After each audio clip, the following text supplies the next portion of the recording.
One Google search with the terms sex in South Korea will turn up pages of hits, sending you to articles about underground prostitution industries in Seoul, sex slave workers, and punishments for homosexual acts. In a highly conservative society that has westernized and industrialized rapidly, exponentially so in comparison to the evolution of social and political values, contrasting beliefs and actions surrounding sex, love, and dating among generations in Korea are at an all-time high. Loveland, a sex sculpture park on Jeju Island, South Korea, is a unique attraction in this aspect. Following the Cold War, travel for South Koreans was limited. Jeju Island came to be the honeymoon destination for South Korean newlyweds. The concept and construction of Loveland came shortly thereafter. 20 graduates of Hongik University in Seoul, a university revered in Korea for its arts and architecture programs, began constructing the Loveland Sculpture Park in 2002. By 2004, Loveland was open to the public, displaying 140 works of art. The Loveland Sculpture Park invites the viewer to engage with the park on a surface level with photo opportunities and turn cranks, but also possesses strong statements about Korean sex culture and gender norms, exclusively shows idealized sex positions and sexual interactions from the male perspective, and adheres to Western beauty standards for body shapes and facial feature construction.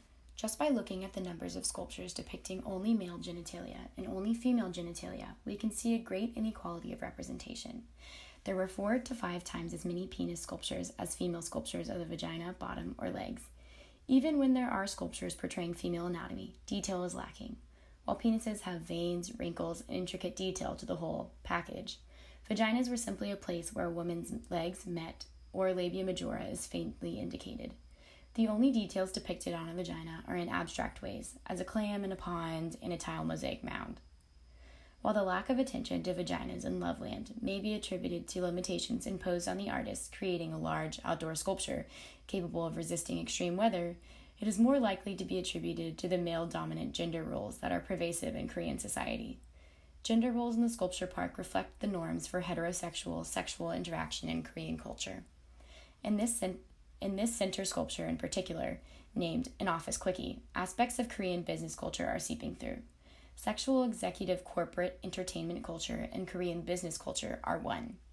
It is not uncommon for large companies to consume large amounts of alcohol and frequent strip clubs and salons that offer various levels of sexual performances.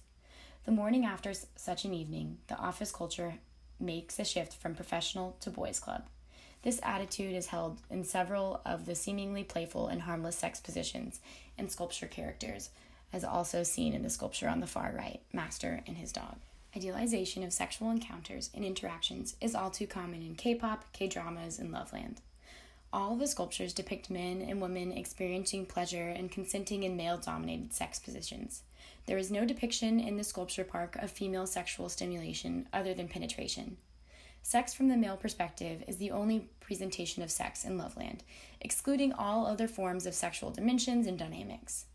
Female domination carries a negative connotation, as we can see in the following 4 sculptures. These 4 sculptures with fuller-formed women seeking for sexual pleasure are contrasted with small and helpless men trying to escape their grasp.